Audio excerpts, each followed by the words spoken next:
किसकी आवाज सुनना चाहते हो? किसकी? धीरे बोलो, धीरे।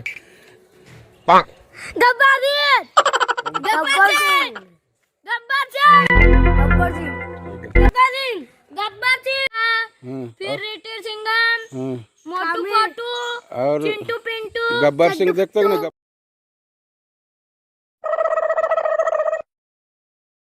अरे सांबा, कितने आम रखे हैं रे? कौन लाया यहाँ? किसने लाया?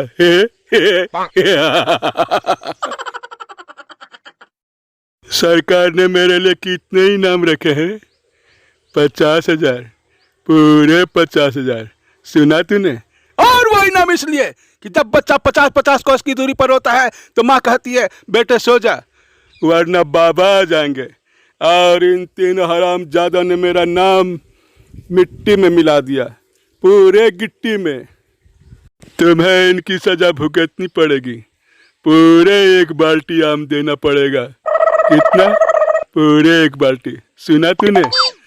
पूरा बाल्टी।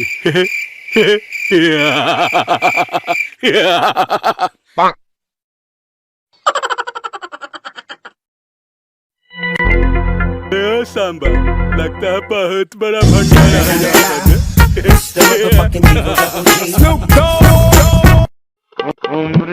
वो कौन है जो गब्बर सिंह के इलाके में भंडारा कर रहा है?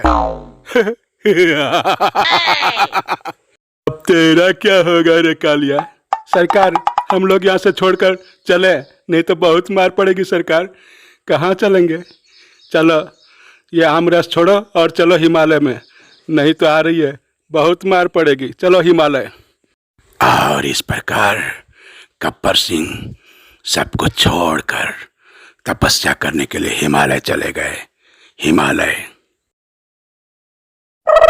अरे आज तो बड़े दूर दूर से लोग आए हैं।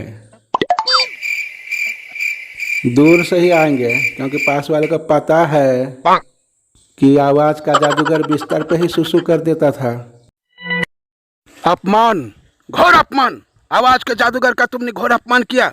वो बिस्तर पर कभी सुसु नहीं करता। हम कब कर रहे हैं कि अभी करता है? वो तो बचपन में करता था।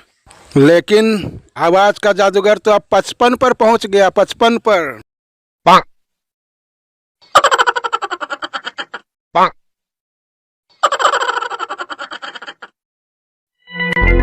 कारे मारे दुआ तो मुंह लटका के कहा के लिए बैठा है? लगता है इसकी बेबी किसी चंपक लाल के साथ, नहीं चंपक लाल नहीं, ओह सॉरी, किसी मुंगेरी लाल के साथ भाग गई। चला ब्रिगेडियर, बच्चे को ढूंढ के लाना। नहीं, बच्चे की बीबी को ढूंढ के लाना है। पागले, गर्मजोशी अच्छी चीज है, लेकिन ठंडे पानी से एक बार नहाओ तो जल्दी गर्मजोशी खत्म हो जाए। और क्रोध से ना तो कभी कोई काम हुआ है ना कभी होगा।